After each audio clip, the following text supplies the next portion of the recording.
ഇന്ന് നമ്മൾ vintage single stitch T shirt അതിനെക്കുറിച്ചിട്ടാണ് സംസാരിക്കാൻ പോകുന്നത്. ഒരു വിൻറ്റേജ് ഗെയിമിലുള്ള ആളാണെങ്കിൽ നോർമലി സിംഗിൾ സ്റ്റിച്ച് ടീഷർട്ട് എന്താണെന്ന് അവർക്ക് അറിയായിരിക്കും. പക്ഷെ ഒരു ന്യൂബി വിൻറ്റേജ് ഫാഷനിലോട്ട് വരുന്നുണ്ടെങ്കിൽ അവർക്ക് ഇതിനെക്കുറിച്ച് ചിലപ്പോൾ നല്ല ധാരണ ഉണ്ടാവില്ല. ഞാൻ ഫസ്റ്റ് സിംഗിൾ സ്റ്റിച്ച് ടീഷർട്ട് പറഞ്ഞ് വാങ്ങിച്ച ഒരു ടീഷർട്ടാണ് ഇത്. ഈ നറൂട്ടോൻ്റെ ഈ പ്രിന്റ് അടിപൊളിയാണ്, പിന്നെ ഇത് വിൻറ്റേജ് ആണെന്നൊക്കെ വിചാരിച്ച് വാങ്ങിച്ചതാണ്. ഇത് ആക്ച്വലി ലേറ്റ് 2010 അല്ലെങ്കിൽ എന്താന്ന് പറയുക 2012 അങ്ങനെ റിലീസായ ടീഷർട്ടാണ്.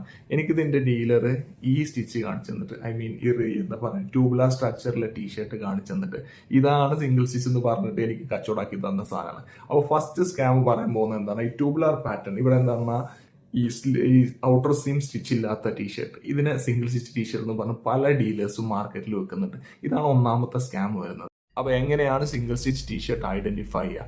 ഫസ്റ്റ് ചെക്ക് ചെയ്യേണ്ടത് സ്ലീവിലെ സ്റ്റിച്ച്, ഇത് സിംഗിൾ സ്റ്റിച്ച് ആയിരിക്കും. പിന്നെ അതുപോലെ തന്നെ നിങ്ങൾ ചെക്ക് ചെയ്യേണ്ട ഒരു സ്റ്റിച്ചാണ് ഇവിടെ താഴെ വരുന്ന സ്റ്റിച്ച്, ഇതും സിംഗിൾ സ്റ്റിച്ച് ആയിരിക്കും. ഈ രണ്ട് സ്റ്റിച്ച് മാത്രമേ നിങ്ങൾക്ക് നോക്കേണ്ടുള്ളൂ. അപ്പോൾ എത്രത്തോളം എക്സ്പെൻസീവ് ആണ് vintage single stitch T shirts? 80 to 90% single stitch ടീഷർട്ടും എക്സ്പെൻസീവ് അല്ല. അതാണ് എൻ്റെ പഠനം കൊണ്ട് എനിക്ക് മനസ്സിലായത്. അപ്പോൾ നിങ്ങൾ ചെയ്യേണ്ട ഒരു കാര്യം, നിങ്ങളൊരു സിംഗിൾ സ്റ്റിച്ച് ടീഷർട്ട് വാങ്ങാൻ ഉദ്ദേശിക്കുകയാണ് ഒരു സപ്ലൈയിൽ നിന്ന്, ഒരു കാര്യം ചെയ്യണം, അതിൻ്റെ ടാഗിൻ്റെ ഫോട്ടോ സ്ക്രീൻഷോട്ട് ചെയ്യുക, അതുപോലെ ടീഷർട്ടിൻ്റെ ഫോട്ടോ സ്ക്രീൻഷോട്ട് ചെയ്യുക, ChatGPT ഇട്ട് നോക്കുക, അല്ലെങ്കിൽ ഗൂഗിൾ ലെൻസിൽ ഇട്ട് നോക്കുക. ആ ടീഷർട്ടിൻ്റെ കംപ്ലീറ്റ് ജാതകം അവർ നമുക്ക് തരും. അപ്പോൾ അടുത്ത വിൻറ്റേജ് സിംഗിൾ സ്റ്റിച്ച് ടീഷർട്ട് വാങ്ങുമ്പോൾ ഇതെല്ലാം ശ്രദ്ധിക്കുക.